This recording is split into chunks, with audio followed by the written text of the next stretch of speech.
धर्म नगरी प्रयागराज में इस वक्त भारी तनाव है। जिस संगम तट पर मोक्ष की कामना लेकर श्रद्धालु आते हैं, वहां आज शंकराचार्य के पद और प्रतिष्ठा को लेकर एक बड़ी जंग छिड़ गई है।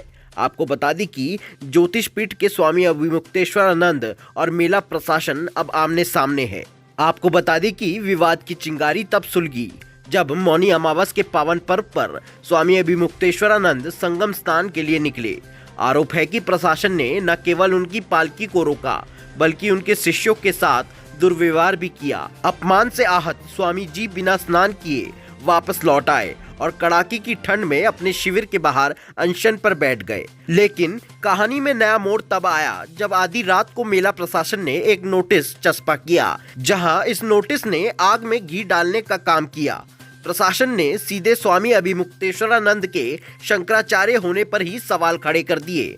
नोटिस में पूछा गया कि सुप्रीम कोर्ट में मामला लंबित होने के बावजूद आप किस आधार पर अपने नाम के आगे शंकराचार्य लिख रहे हैं, जहां प्रशासन के इस वार पर स्वामी अभिमुक्तेश्वरानंद का गुस्सा फूट पड़ा। हमारे आंखों के सामने जब उसको घसीटा जा रहा है, मारा जा रहा है, पीटा जा रहा है, तो देख करके कैसा लगेगा। और विशेष करके जब बड़े बड़े अधिकारी स्वयं हाथ चला रहे हैं, पांव चला रहे हैं, जूता पहन करके मार रहे हैं संतों को, तो ये सब दृश्य देखना बड़ा कठोर समय था। हमने ये सब दृश्य देखा, अमिट हो गया। कभी बुलाए नहीं भूलेगा हमसे कि ऐसा भी होता है। हमने कल्पना नहीं की थी कि माघ मेले के प्रशासक ऐसे हो सकते हैं। बिना किसी अपराध के किसी को नहीं मारा जा सकता है। आप निरपराध लोगों को इस तरह से पीट रहे हैं, ये दृश्य तो अमिट छाप छोड़ गया। हमारा एक शिष्य है, दंडी सन्यासी है, उसको मारा।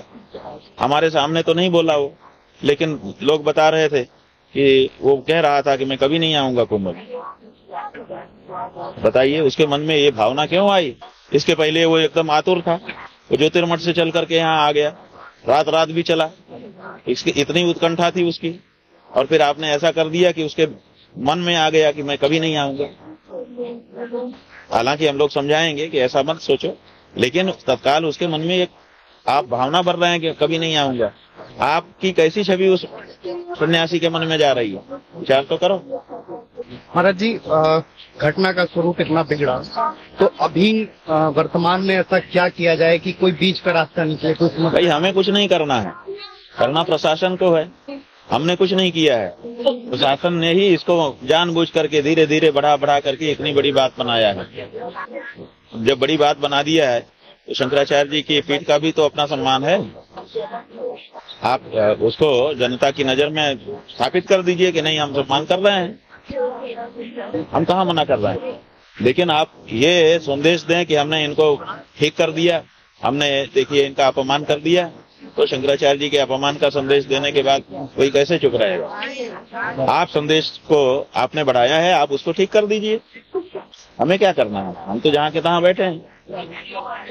प्रशासन जब चाहे, यहाँ का शासन जब चाहे इस संदेश को सही कर सकता है। और प्रशासन को इतनी सब अकल होती है, इनको समझ होती है कि क्या करना है। अभी तो वो इसको जानबूझ के बढ़ा ही रहे हैं। तो अभी नहीं लग रहा है कि वो इसको, इस संदेश को मीट आउट करना चाहते हैं, सही करना चाहते हैं। अभी तो ऐसा लग रहा है, अभी जैसे उन्होंने कल रात को 1 बजे नोटिस चिपकाया है, वो देखिए। रात को उनके अधिकारी आए, बोले नोटिस ले लीजिए। तो यहाँ पर जो हमारी सुरक्षा में लोग खड़े थे, उन्होंने कहा कि भाई इस समय तो कोई जिम्मेदार लोग हैं नहीं, हम लोग तो सुरक्षा के लोग हैं। तो आप कौन है? उन्होंने बोले हम कानून गो स्वयं रात के 1 बजे नोटिस लेकर के आया। कानून को बड़ी पोस्ट होती है रेवेन्यू डिपार्टमेंट में, एक कमिश्नर समझ लो। अब वो आया, अब आकर के बोला कि ये ले लीजिए। उन लोगों का कोई है ही नहीं है, आप कार्य समय में आइए। बोले नहीं, ले ही लीजिए। तो जब नहीं लिया तो वहां चिपका करके गया, वीडियो बनवाया है। वीडियो भी जो वो बनवा रहा था, उसी के साथ दूसरे लोग भी बना रहे थे। वो वीडियो भी हमको सवेरे जब हम उठे तो दिखाया गया कि वो कह रहा है कि वीडियो बना लो, हम चस्पा कर रहे हैं। वो चस्पा है, आप उसको कवर कर सकते हैं। तो नोटिस चिपका के चले गए। उस नोटिस में क्या है जानते हैं? उस नोटिस में ये लिखा है कि आप शंकराचार्य हैं, 24 घंटे में इसका प्रमाण दीजिए। और आपने ये क्यों लगाया है अपने नाम के आगे शंकराचार्य?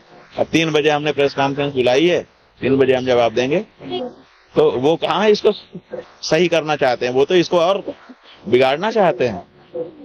माघ मेले का प्रशासन हमसे पूछेगा कि हम शंकराचार्य हैं कि नहीं, और माघ मेले का प्रशासन किसी को शंकराचार्य है कि नहीं वो तय करेगा।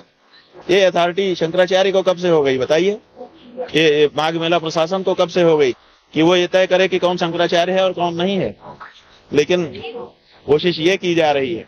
इसका मतलब है कि उत्तर प्रदेश की सरकार जिसको चाहेगी उसको शंकराचार्य कहेगी, ऐसी मंशा दिखाई दे रही है। अपने प्रशासन के द्वारा जिसको चाहेगी उसको शंकराचार्य निरूपित करवाएगी, ऐसी मंशा उनकी दिखाई दे रही है। तो यहाँ तो मामला ही पलटने की कोशिश हो रही है कि जो शंकराचार्य है उसको शंकराचार्य नहीं सिद्ध करो, और जो हमारी ठकुर सुहाती बोलता हो उसको शंकराचार्य घोषित करवा दो। ये प्रक्रिया चल रही है, इसलिए अभी नहीं लगता है कि इसमें कोई समाधान निकल के आने वाला है। तो बात है, बात चलेगी।